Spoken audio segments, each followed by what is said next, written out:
Hey everybody, so I installed this EverStart Platinum AGM battery. Before it was like a 27H and just your standard, you know,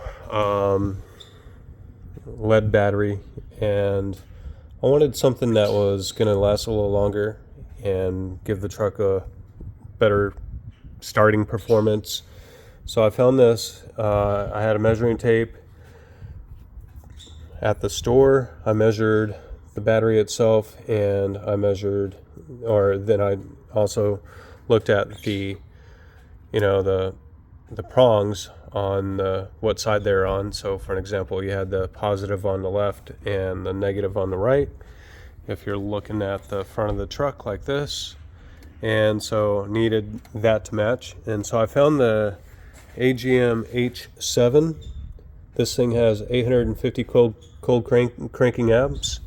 Works perfect. Now the only other part of the piece of the puzzle is to make sure that the alternator charges the battery at the right voltage, because these have to be charged at like 14 point, I think it's like 14.6, 14.7, or somewhere in that ballpark. But it's got to be more than 14 volts. And the way the battery or the way the alternator is configured with the signal that's sent to the system is at 13.7 volts. So you can trick it by getting this little part right here, and I'll have the part number in the description. But so you get this little guy right here, and you notice it's got a little tiny arrow.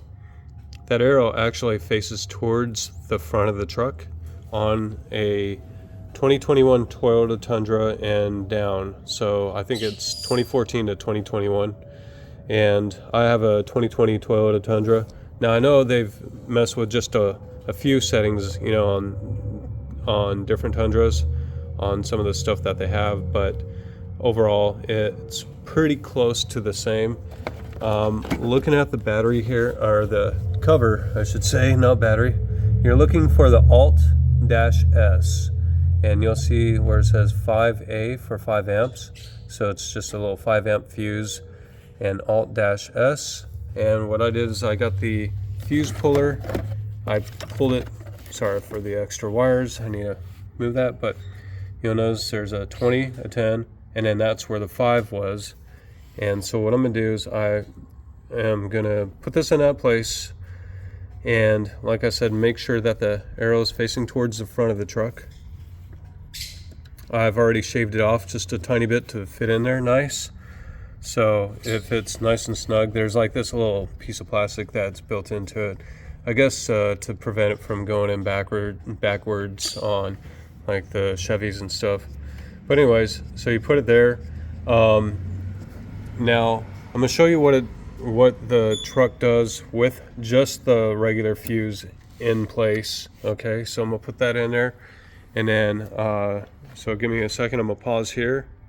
Alright, so I've got the regular fuse in. I'm going to go ahead and start the truck, and my voltmeter is going to be this unit in.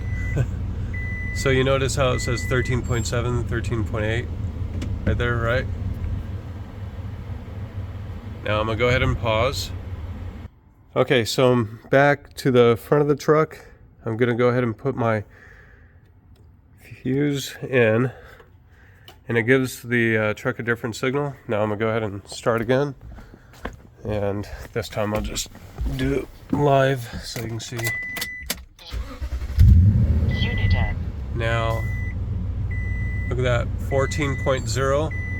I've tested it earlier, and I've been able to get it in the 14.3. So if I rev it just a little bit, 14.2. Yeah, so you can tell that it's definitely working. And like I said, I'll have the information I'll have all that in the description. Sorry about that, I had the truck starting to play music. Anyways, I'll have the information in the description. And if we come back over here again, notice that I've got it in place right there. So we'll little dirty, but, and again, right there. So if you're looking at the cover, it's right in this area. And yeah, so it's definitely working, definitely charging up the battery, so that's good. And truck is running pretty smooth. Sounds good. Anyways, hopefully that helps someone else as you guys are trying to do the same thing.